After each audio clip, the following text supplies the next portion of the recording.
Hi. So my name's Luke. I want to appreciate or thank you both for coming out and just doing these kinds of things. I think it's very important to kind of just engage with the media and just kind of see what people think.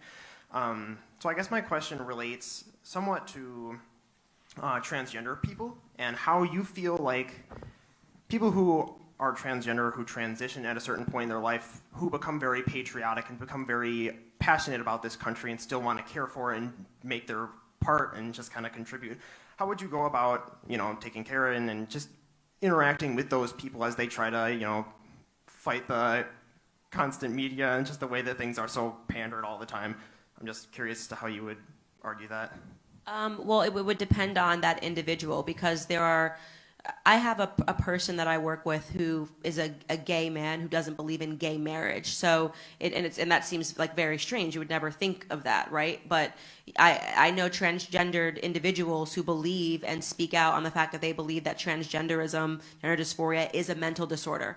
And so they approach that platform from a conservative perspective and speak out against the idea of trying to convince children to think that they can just pick their genders, and they talk about their suffering. I've hosted these people on my platforms before, and they are great contributors to conservatism because they will at length explain what led to their gender dysphoria, for example. I had a man by the name of Walt Heyer who was transgendered for 20 years, went through with the bottom surgery, and lived as a woman for 20 years before he woke up and realized that he was lied to from the time that he was a kid. And he talked about how high a percentage it is of people that are transgendered who are raped when they're children, right? And rather than addressing that trauma that makes them want to get rid of their entire existence of who they are, want to transition into something completely different, you have a society that's handing them hormone pills.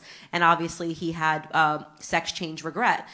So he is one of the loudest voices for conservatism because he's approaching it from an angle of, here is where I am. Now, if you're talking about the differences between, like, can you be a transgender conservative? Can you be transgender and say that on the social issues I'm not conservative, but I'm fiscally conservative? Like, I'd have to get into the weeds of what you're referring to, like, but I believe in, free markets and capitalism, and, that becomes the job of the RNC. And I think that what's happened a lot, and there's a deeper conversation that should be had, and I wish we had more time to discuss this, is that we are conflating what it means to be a Republican with what it means to be a Christian.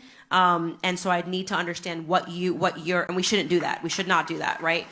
The job of the Republican Party is to bring as many voters into, into the camp and see what we have in common and what are the things that we agree on and what we're fighting the left on. The job of Christians is to take a stand against things that are against the Bible and against Christianity. And we've been conflating that a lot lately, and there's a deeper conversation. So I've kind of over-answered your question a little bit, but I'd have to know more about how that transgender individual was entering in the conservative conversation theologically, fiscally. What more can you provide there? I guess, more fiscally, I guess. It would be a better way to kind of go about it, yeah. Yeah, it kind of gets into the Dave Rubin debate. Like, can you be a conservative gay person because you are fiscally conservative? Of course you can. Of course you can. So when you get to the voting booth, you might be thinking that my number one priority is I believe in free markets and capitalism, so I'm voting for the conservative guy because I don't want to see a communist takeover of the country. That makes perfect sense.